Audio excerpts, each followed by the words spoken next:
श्री कृष्ण शरणम मम। श्रीमद् भगवद गीता के 14वें अध्याय का महात्म्य।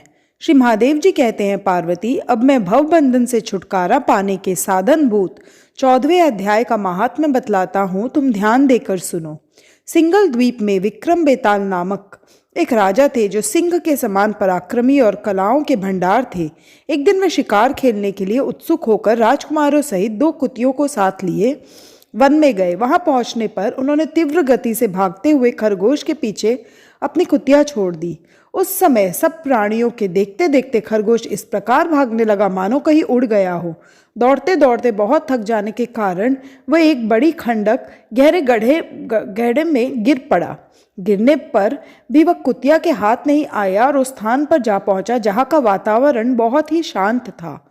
वहां हरिण निर्भय होकर सब और वृक्ष की छाया में बैठे रहते थे। बंदर भी अपने आप टूटकर गिरे हुए नारियल के फलों और पके हुए आमों से पूर्ण तृप्त रहते थे। वहां सिंह हाथी के बच्चों के साथ खेलते और सांप निडर होकर मोर की पांखों में घुस जाते थे।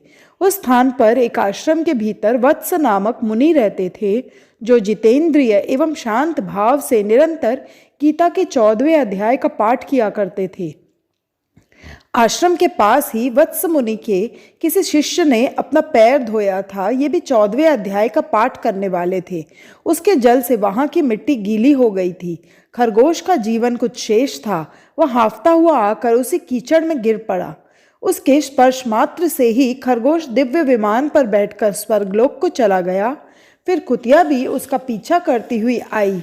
वहां उसके शरीर में भी कुछ कीचड़ के छींटे लग गए। फिर भूख प्यास की पीड़ा से रहित हो कुतिया का रूप त्याग कर उसने दिव्यांगना का रमणीय रूप धारण कर लिया तथा गंधर्वों से सुशोभित दिव्य विमान पर आरूढ़ हो वह भी स्वर्गलोक को चली गई। यह देख मुनि के मेधावी शिष्य स्वकंधर हंसने लगे। उन दोनों के पूर्व जन्म के वैर का कारण सोचकर उन्हें बड़ा विस्मय हुआ। उस समय राजा के नेत्र भी आश्चर्य से चकित हो उठे। उन्होंने बड़ी भक्ति के साथ प्रणाम करके पूछा, विप्रवर, नीच योनि में पड़े हुए दोनों प्राणी कुतिया और खरगोश ज्ञानहीन होते हुए भी जो स्वर्ग में चले गए, इसका क्या कारण है? इसकी कथा सुनाइए। शिष्य ने कहा, भूपाल, इस वन में वत्स नामक ब्राह्मण रहते हैं। वे बड़े जितेंद्रिय महात्मा हैं। गीता के 14वें अध्याय का सदा जप किया करते हैं। मैं उन्हीं का शिष्य हूँ। मैंने भी ब्रह्म विद्या में विशेषज्ञता प्राप्त की है। गुरु जी की ही भांति मैं भी 14वें अध्याय का प्रतिदिन जप करता हूँ।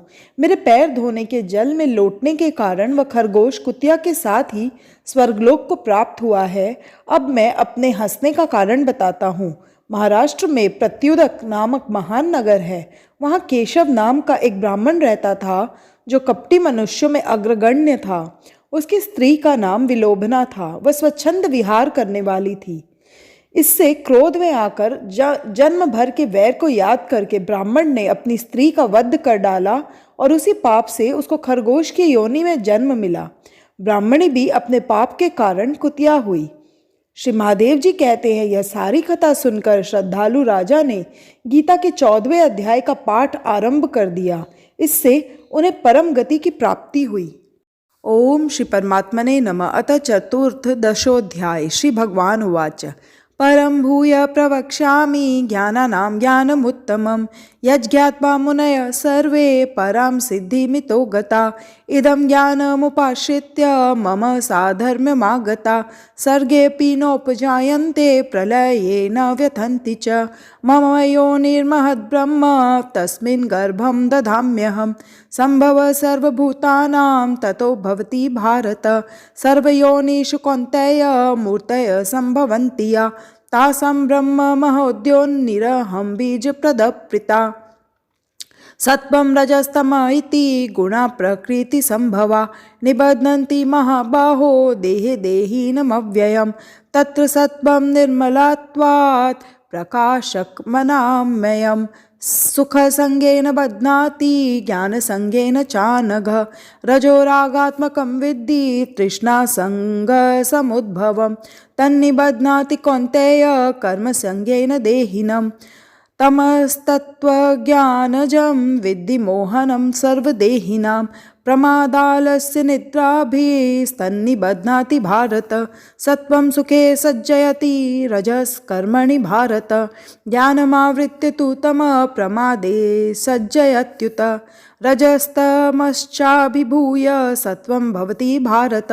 रजसत्वं तमश्चैव तमसत्वं रजस्तथा। सर्वद्वारेषु देहेऽस्मिन् प्रकाश उपजायते। ज्ञानं यदा तदा विद्याद्विवृद्धं सत्वमित्युत। लोभप्रवृत्तिरारम्भ कर्मशमः स्पृहा। रजस्येतानि जायन्ते विवृद्धे भरतर्षभ। अप्रकाशो अप्रवृत्तिश्च प्रमादो मोह एव च। तमस्येतानि जायन्ते विवृद्धे कुरु नन्दन। यदा सत्त्वे प्रवृद्धे तु प्रलयं याति देहभृत्। ततोत्तमविदां लोकान् मलान् प्रतिपद्यते। रजसि प्रलयं गत्वा कर्मसङ्गीषु जायते। तथा प्रलीनस्तमसि मूढयोनिषु जायते। कर्मणः सुकृतस्याहुः सात्विकं निर्मलं फलं। रजसस्तु फलं दुःखं ज्ञानं तमसः फलं। सत्त्वात् स जायते ज्ञानं रजसो लोभ एव च। प्रमादमोहो तमसो भवतो ज्ञानमेव च। ऊर्ध्वं गच्छन्ति सत्त्वस्था मध्ये तिष्ठन्ति राजसा। जगन्यगुणवृत्तिस्था अधो गच्छन्ति तामसा। नान्यं गुणेभ्यः कर्तारं यदा द्रष्टानुपश्यति। गुणेभ्यश्च परं वेत्ति मद्भावं सोऽधिगच्छति। गुणानेतान् तित्यत्रिन्देहि देहसमुद्भवान्। जन्म मृत्यु जरा दुःखैर्विमुक्तो अमृतमश्नुते। अर्जुन उवाच कैर्लिङ्गे स्त्रीन् गुणानेतानतीतो भवति प्रभो। किमाचार कथं चैतान् स्त्रीन् गुणानतिवर्तते। श्री भगवान उवाच प्रकाशं च प्रवृत्तिं च मोहमेव च पाण्डव। न द्वेष्टि सम्प्रवृत्तानि न निवृत्तानि काङ्क्षति। उदासीनवदासीनो गुणैर्यो न विचाल्यते। गुणा वर्तन्त इत्येव अवतिष्ठति नेङ्गते। समदुःखसुखस्वस्थ समलोष्टाश्मकाञ्चन। तुल्यप्रिया प्रियो धीरस्तुल्यनिन्दात्मसंस्तुति। मानापमानयोस्तुल्यो मित्रारिपक्षयोः। सर्वारम्भपरित्यागी गुणातीत स उच्यते। मां च यो अव्यभिचारेण भक्तियोगेन सेवते। स गुणान् समतीत्येतान् ब्रह्मभूयाय कल्पते।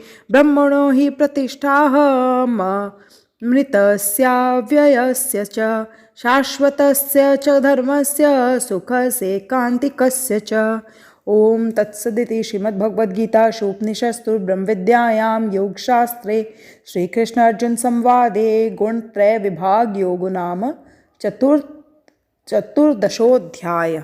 ओम श्री परमात्मने नमः। 14वां अध्याय। इसके उपरांत श्री कृष्ण भगवान बोले, हे अर्जुन, ज्ञानों में भी अति उत्तम परम ज्ञान को मैं फिर भी तेरे लिए कहूँगा कि जिसको जानकर सब मुनिजन इस संसार से मुक्त होकर परम सिद्धि को प्राप्त हो गए हैं। हे अर्जुन, इस ज्ञान को आश्रय करके अर्थात धारण करके मेरे स्वरूप को प्राप्त हुए पुरुष सृष्टि के आदि में पुनः उत्पन्न नहीं होते हैं और प्रलय काल में भी व्याकुल नहीं होते, क्योंकि उनकी दृष्टि में मुझ वासुदेव से भिन्न कोई वस्तु है ही नहीं। हे अर्जुन, मेरी महत ब्रह्मरूप प्रकृति अर्थात त्रिगुणमयी माया संपूर्ण भूतों की योनि है अर्थात गर्भाधान का स्थान है और मैं उस योनि में चेतन रूप बीज को स्थापन करता हूँ। उस जड़ चेतन के संयोग से सब भूतों की उत्पत्ति होती है। हे अर्जुन, नाना प्रकार की सब योनियों में जितनी मूर्तियां अर्थात शरीर उत्पन्न होते हैं उन सब की त्रिगुणमयी माया तो गर्भ को धारण करने वाली माता है और मैं बीज को स्थापन करने वाला पिता हूँ। हे अर्जुन, सत्वगुण, रजोगुण और तमोगुण ऐसे ये प्रकृति से उत्पन्न हुए तीनों गुण इस अविनाशी जीवात्मा को शरीर में बांधते हैं। हे निष्पाप, उन तीनों गुणों में प्रकाश करने वाला निर्विकार सत्वगुण तो निर्मल होने के कारण सुख की आसक्ति से और ज्ञान की आसक्ति से अर्थात ज्ञान के अभिमान से बांधता है। हे अर्जुन, राग रूप रजोगुण को कामना और आसक्ति से उत्पन्न हुआ ज्ञान वह इस जीवात्मा को कर्मों की और उनके फल की आसक्ति से बांधता है। और हे अर्जुन, सर्व देहाभिमानियों के मोहने वाले तमोगुण को अज्ञान से उत्पन्न हुआ जान, वह इस जीवात्मा को प्रमाद, आलस्य और निद्रा के द्वारा बांधता है। इंद्रियों और अंतकरण की व्यर्थ चेष्टाओं का नाम प्रमाद है। कर्तव्य कर्म में अप्रवृत्ति रूप निरुद्यमता का नाम आलस्य है। क्योंकि हे अर्जुन, सत्वगुण सुख में लगाता है और रजोगुण कर्म में लगाता है और तमोगुण तो ज्ञान को आच्छादन करके अर्थात ढक के प्रमाद में भी लगाता है। और हे अर्जुन, रजोगुण और तमोगुण को दबाकर सत्वगुण होता है अर्थात बढ़ता है, तथा रजोगुण और सत्वगुण को दबाकर तमोगुण बढ़ता है। वैसे ही तमोगुण और सत्वगुण को दबाकर रजोगुण बढ़ता है। इसलिए जिस काल में इस देह में तथा अंतकरण और इंद्रियों में चेतनता और बोध शक्ति उत्पन्न होती है, उस काल में ऐसा जानना चाहिए कि सत्वगुण बढ़ा है।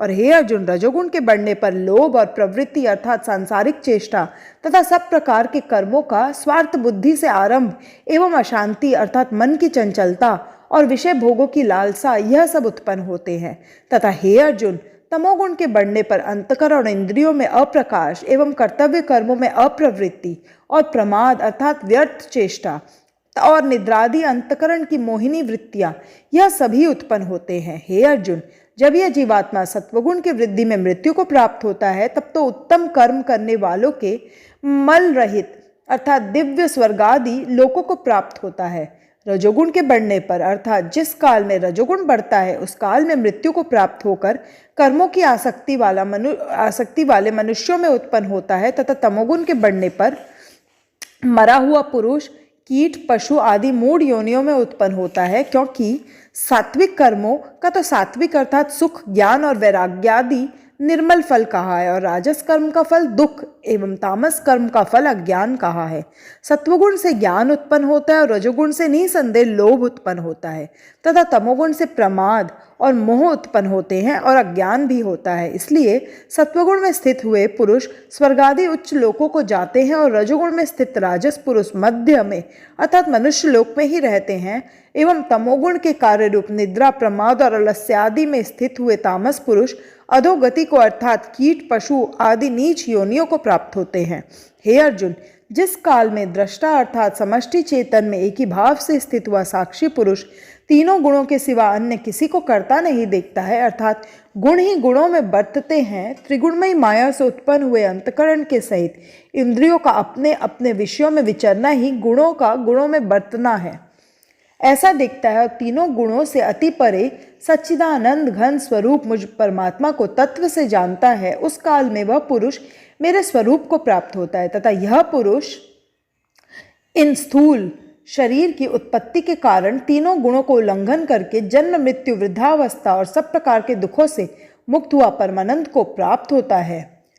बुद्धि, अहंकार और मन तथा 5 ज्ञानेन्द्रिय, 5 कर्मेंद्रिय, 5 भूत, 5 इंद्रियों के विषय, इस प्रकार इन 23 तत्वों का पिंड रूप यह स्थूल शरीर प्रकृति से उत्पन्न होने वाले गुणों का ही कार्य है। इसलिए इन तीनों गुणों को उसकी उत्पत्ति का कारण कहा है। इस प्रकार भगवान के रहस्य युक्त वचनों को सुनकर अर्जुन ने पूछा कि हे पुरुषोत्तम, इन तीनों गुणों से अतीत हुआ पुरुष किन किन लक्षणों से युक्त होता है और किस प्रकार के आचरण वाला होता है, तथा हे प्रभु, मनुष्य किस उपाय से इन तीनों गुणों से अतीत होता है। इस प्रकार अर्जुन के पूछने पर श्री कृष्ण भगवान बोले, हे अर्जुन, जो पुरुष सत्वगुण के कार्य रूप प्रकाश को और रजोगुण के कार्य रूप प्रवृत्ति को तथा तमोगुण के कार्य रूप मोह को भी न तो प्रवृत्त होने पर बुरा समझता है और न निवृत्त होने पर उसकी आकांक्षा करता है, अंतकरण और इंद्रियादिकों में आलस्य का अभाव होकर जो एक प्रकार की चेतनता होती है, उसका नाम प्रकाश है। निद्रा और आलस्य आदि की बहुलता से अंतकरण इंद्रियों में चेतन शक्ति के लय होने को यहाँ मोह नाम से समझना चाहिए।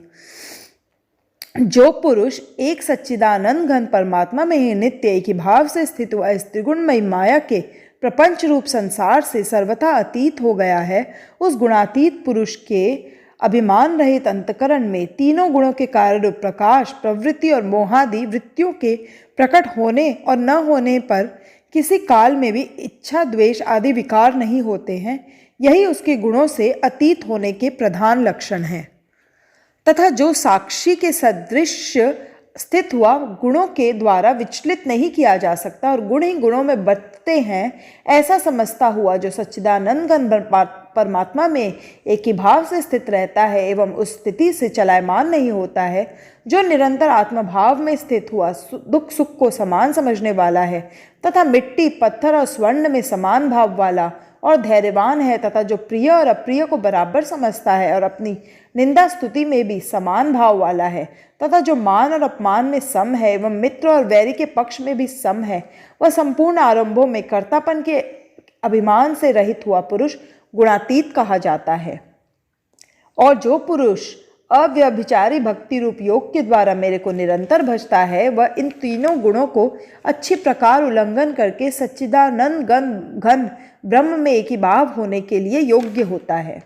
केवल एक सर्वशक्तिमान परमेश्वर वासुदेव भगवान को ही अपना स्वामी मानता हुआ स्वार्थ और अभिमान को त्याग कर श्रद्धा और भाव के सहित परम प्रेम से निरंतर चिंतन करने को अव्यभिचारी भक्ति योग कहते हैं। हे अर्जुन, उस अविनाशी पर ब्रह्म का और अमृत का तथा नित्य धर्म का और अखंड एक रस आनंद का मैं ही आश्रय हूँ, अर्थात उपर्युक्त ब्रह्म, अमृत, अव्यय और शाश्वत धर्म तथा एकांतिक सुख, यह सब मेरे ही नाम है, इसलिए इनका मैं परम आश्रय हूँ। इति श्रीमद् भगवद गीता रूपी उपनिषद एवं ब्रह्म विद्या तथा योग शास्त्र विषयक श्री कृष्ण और अर्जुन के संवाद में गुण त्रय विभाग योग नामक 14वां अध्याय। श्री कृष्ण शरणम मम।